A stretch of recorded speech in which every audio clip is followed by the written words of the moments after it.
Hello friends, इस part में हम आपसे डिस्कस करेंगे कि पेज फॉल्ट क्या होता है, रेफरेंस स्ट्रिंग क्या होती है और किस तरीके से हम डिमांड पेजिंग की परफॉर्मेंस कैलकुलेट करते हैं। तो यहाँ पे हमने एक एग्जांपल ले रखा है जहाँ पे प्रोसेस पी को A B C D E F pages में डिवाइड कर रखा है और ये आपकी रेफरेंस स्ट्रिंग है। बेसिकली रेफरेंस स्ट्रिंग क्या इंडिकेट करती है, किस ऑर्डर में सीपीयू को पेजेस चाहिए। यहाँ पे हमने रेफरेंस स्ट्रिंग यूज की है A B C A B D E F. इसका मतलब सीपीयू पहले पेज ए की रिक्वेस्ट कर रहा है, देन बी की, देन सी की, then again A B D E F. ये आपका क्या हुआ, सीपीयू किस ऑर्डर में पेजेस को एक्सेस कर रहा है। तो जैसा हम पहले भी डिस्कस कर चुके हैं कि डिमांड पेजिंग में सबसे पहले आप क्या करते हैं, देखते हैं कि प्रोसेस हमारा पेज जिसकी सीपीयू रिक्वेस्ट कर रहा है वो हमारा मेन मेमोरी में है या नहीं है।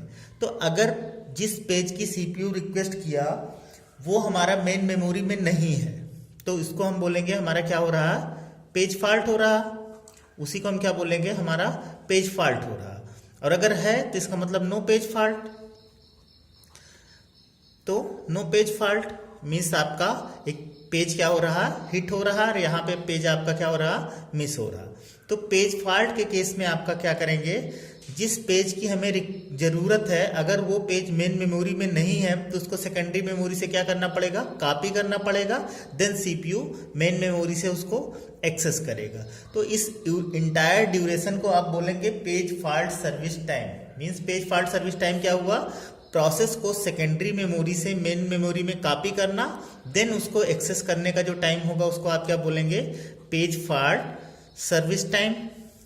जबकि अगर प्रोसेस आपका मेन मेमोरी में मिल जा रहा तो डायरेक्ट आप उसको क्या कर लेंगे, एक्सेस कर लेंगे। तो अगर पेज हिट होता है तो उस समय में जो टाइम लगेगा उसको हम क्या बोलेंगे, मेमोरी एक्सेस टाइम।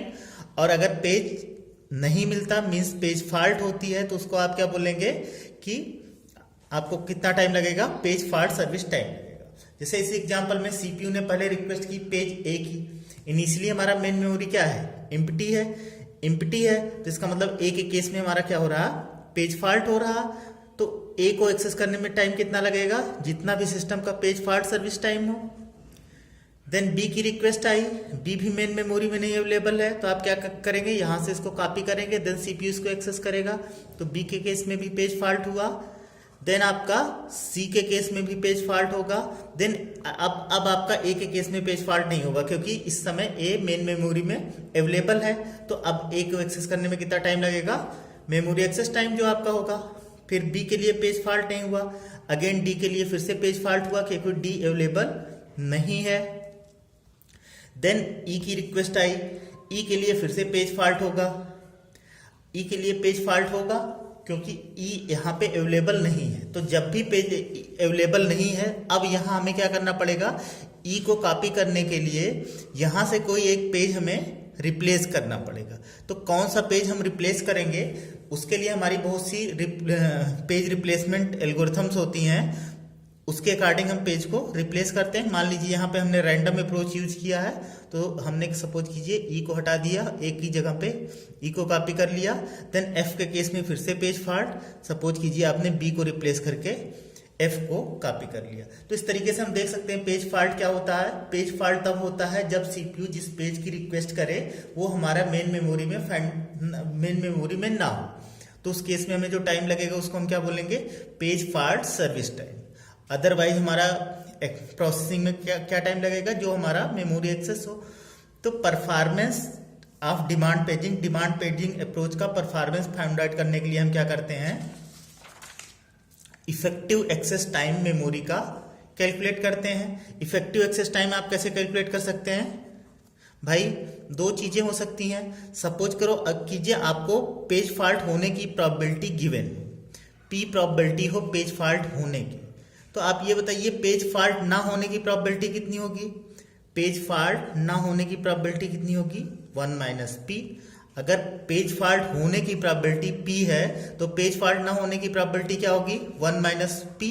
वैसे ही अगर आप किसी गेम को जीतने की प्रोबेबिलिटी 1/2 है तो हारने की प्रोबेबिलिटी क्या होगी, 1 minus 1/2 means 1/2।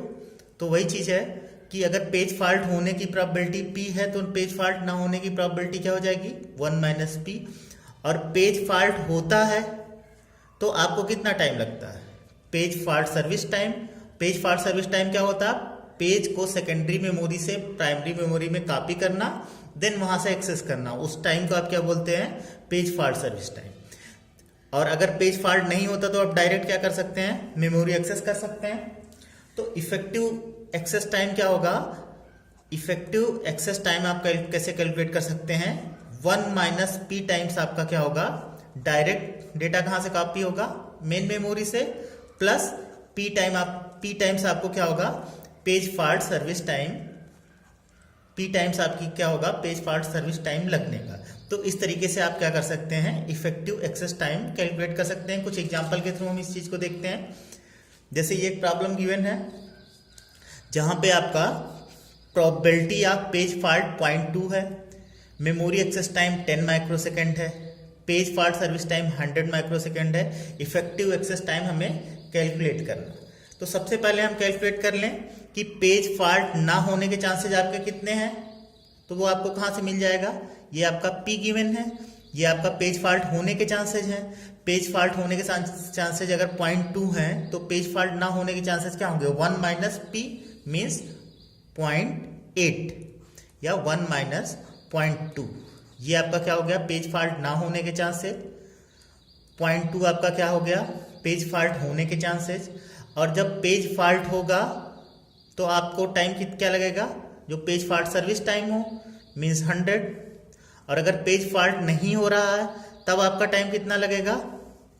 Memory access time, direct memory से एक्सेस करेंगे तो मल्टीप्लाइड बाई 10। तो इसको आप सॉल्व करेंगे तो ये आपका क्या बन जाएगा? 8 प्लस यहां से आपका क्या आ जाएगा? 20 इक्वल्स टू 28 माइक्रोसेकंड। तो इस केस में आपका इफेक्टिव एक्सेस टाइम कितना आएगा?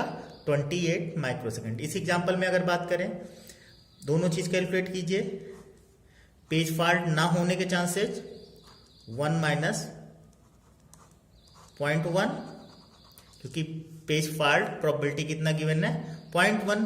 तो पेज फॉल्ट ना होने के चांसेस कितने होंगे? 1 माइनस 0.1।